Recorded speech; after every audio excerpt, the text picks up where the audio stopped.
Donc, que ce soit dans le cadre en fait d'un jeu vidéo AAA qui est donc financé par un grand studio, on va dire, français, ou même que ce soit dans le cadre d'un jeu indépendant, est-ce qu'aujourd'hui en France c'est compliqué de faire financer son jeu vidéo? C'est une question assez brutale. Oui, je pense que ça reste de toute façon assez compliqué. Après, on est évidemment dans des démarches assez différentes en fonction de l'expérience du studio, en fonction du type de jeu, en fonction de l'envergure du jeu. Nous, c'est vrai qu'on voit quand même un secteur un peu à deux vitesses. C'est-à-dire qu'on voit quelques sociétés, il y en a peut-être une dizaine, qui ont plus de 50 salariés, voire plus de 100, et qui sont en capacité de produire des jeux qui sont de plus en plus chers. Et on a remarqué que ces dernières années, il y avait quand même de plus en plus de jeux qui faisaient même plus de plusieurs dizaines de millions d'euros de budget. Donc on est vraiment sur des jeux AAA et c'était des choses qui avaient du mal à exister les années antérieures, donc c'est plutôt très positif. Et donc on est sur des licences d'envergure, marché international, etc. Et puis on voit aussi beaucoup de petits jeux entre guillemets sur des budgets qui sont beaucoup moins élevés, qui sont de l'ordre de 100, 200 000 euros par exemple, et qui sont portés par des studios de développement qui sont dans des démarches un petit peu différentes, parce que l'idée n'est pas nécessairement de convaincre un éditeur pour avoir accès notamment au marché des consoles et autres, mais en étant plutôt sur de l'auto-édition via les possibilités du marché complètement dématérialisé. Et là, on voit que c'est un petit peu compliqué, parce que évidemment, il faut avoir en plus des compétences en matière de marketing, de commercialisation, de monétisation de son jeu. Il faut pouvoir se positionner au sein d'une offre qui est quand même très pléthorique. Donc, c'est des projets qui ont du mal à atteindre une rentabilité. Cela dit, ça peut fonctionner aussi. Et évidemment, nous, on est là au CNC pour apporter des aides publiques à la création qui doit permettre à ces studios et même à des projets de beaucoup plus grande envergure d'avoir des premiers soutiens au stade du développement du jeu. D'accord. Et on va dire, votre ligne, c'est plutôt d'aider les gros studios ou les studios plus petits? On parle de triple I maintenant avec les gros jeux indépendants. Quelle part il y a justement dans le jeu indépendant ou dans les gros studios français? Alors, on a plusieurs mécanismes de soutien qui, en réalité, sont assez complémentaires.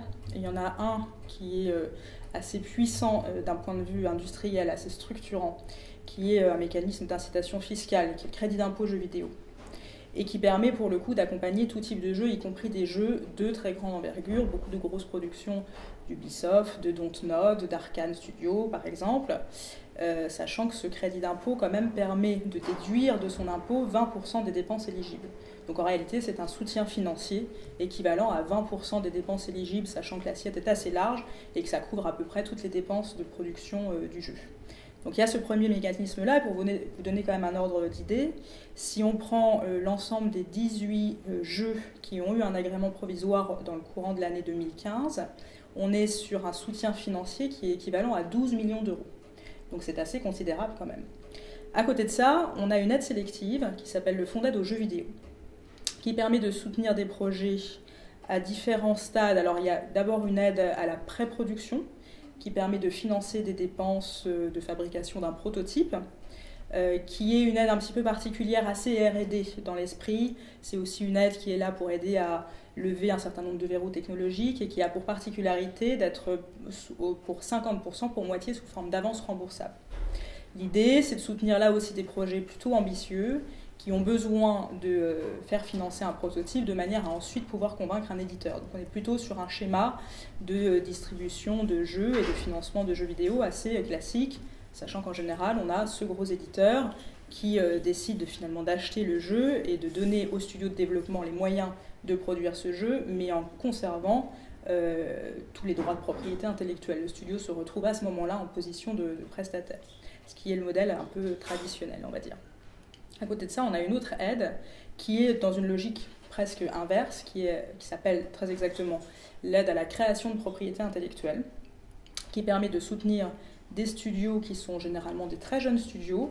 Plus de la moitié des aides sont accordées à des studios qui ont moins de 3 années d'existence et qui sont là plutôt dans cette démarche d'auto-édition, de prendre en charge eux-mêmes toute l'activité de distribution, de monétisation, de commercialisation, et qui ont pour obligation, pour le coup, de conserver leurs droits de propriété intellectuelle sur le projet, d'où l'intitulé de cette aide, qui est en réalité une aide à la production, mais qui, encore une fois, porte ce nom pour vraiment appuyer le fait qu'on soutient des studios qui, ensuite, au fur et à mesure, vont avoir un catalogue, en quelque sorte, avec des droits sur lesquels ils vont pouvoir capitaliser.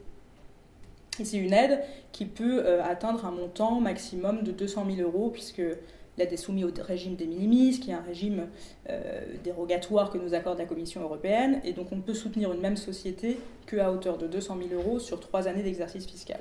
Voilà. Ok. Donc vous parliez de gros budgets, effectivement.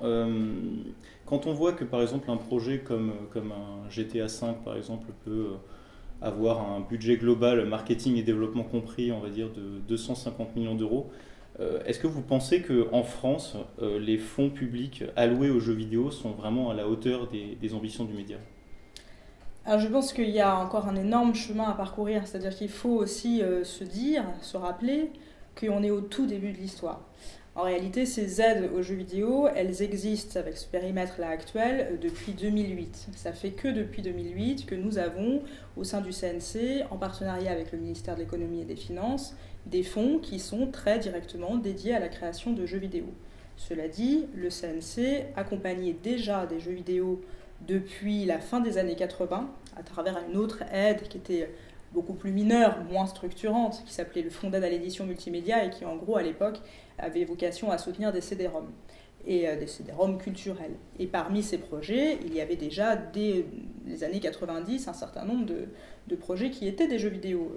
Versailles, par exemple, avait été soutenu dans ce cadre-là. Je pense qu'il y a encore beaucoup de choses à faire, d'une part, pour reconnaître le caractère vraiment culturel du jeu vidéo. Il y a une étude que vous pouvez consulter qui vient juste de sortir, qui parle des Français et de leur représentation de la culture. Donc on a posé la question à un certain nombre de différents publics, différentes tranches d'âge, si tel ou tel champ disciplinaire pratique, c'était pour eux de la culture ou pas. Et on voit, à travers les résultats de cette étude, que si on regarde les segments de population les plus âgés, que dans leur écrasante majorité, ils considèrent que le jeu vidéo, ce n'est pas de la culture. En revanche, quand on regarde les 15-24, à 100%, pour eux, le jeu vidéo, c'est de la culture, c'est même pas une question qui se pose. Donc je pense que là, ça résume pas mal les choses, c'est-à-dire qu'on voit que c'est une question de génération beaucoup, que c'est une question de pratique, que c'est une question d'évolution des mentalités en réalité, et qu'à partir du moment où cette idée-là aura vraiment fait son chemin, on pourra probablement soutenir davantage les créateurs directement, et on pourra aussi par ailleurs prendre mieux en considération tout l'aspect exploitation, distribution, exploitation, comme on le fait déjà très bien depuis très longtemps dans le cinéma, et qui est aujourd'hui un peu sous-estimé, sous-considéré dans le jeu vidéo. Donc on est juste au tout début de l'histoire, il y a un énorme chantier, et c'est enthousiasmant, mais c'est aussi une lutte constante pour, encore une fois, faire reconnaître le fait que le jeu vidéo doit pouvoir être soutenu au même titre qu'une œuvre littéraire, artistique, qu'une œuvre audiovisuelle, qu'une œuvre cinématographique. Et il y a encore un petit peu de boulot, mais on va y arriver.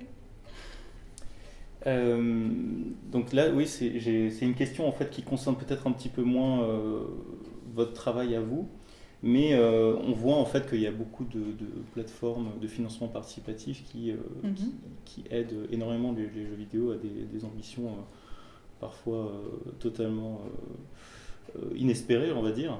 Dans le meilleur des cas. Hein, dans le meilleur des cas, oui. Sinon, c'est vrai que ouais. Ça peut, enfin, de toute façon, si c'est pas financé, ils n'obtiennent pas les fonds, oui, c'est sûr. Mais comment est-ce qu'on peut éviter en fait les dérives de ce financement participatif ? Parce qu'on a vu par exemple qu'il y a une console de jeux vidéo qui est sortie qui s'appelle la Ouya, qui a été financée à hauteur de 8,5 millions alors qu'il demandait quelque chose comme 950 000 $, donc vraiment le budget a explosé. Mais par contre, la console n'était pas du tout à la hauteur des attentes des joueurs. Du coup, on peut se demander quel est vraiment comment est-ce qu'on peut éviter en fait les dérives d'un tel financement participatif avec des fonds privés. C'est effectivement une question qui nous concerne de manière très secondaire en fait, c'est-à-dire que nous n'avons pas vocation à intervenir dans le financement d'un projet qui est déjà surfinancé par une campagne de crowdfunding, par exemple. Après, nous, ça nous intéresse beaucoup, le fait que le crowdfunding ait tendance comme ça à se développer de plus en plus. On a constaté, je ne saurais pas vous donner une proportion exacte, mais que de plus en plus de projets de jeux vidéo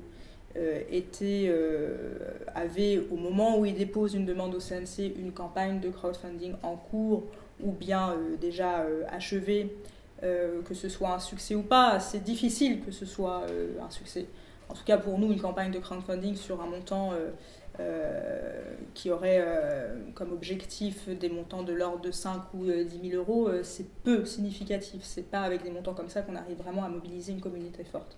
Par contre, quand on est sur plusieurs dizaines de milliers d'euros, voire plusieurs centaines parfois de milliers d'euros, à ce moment-là, on a tendance à voir ça de manière assez positive, en fait, à condition qu'évidemment, il y a encore un gros gap dans le financement du projet qui nous laisse de la place.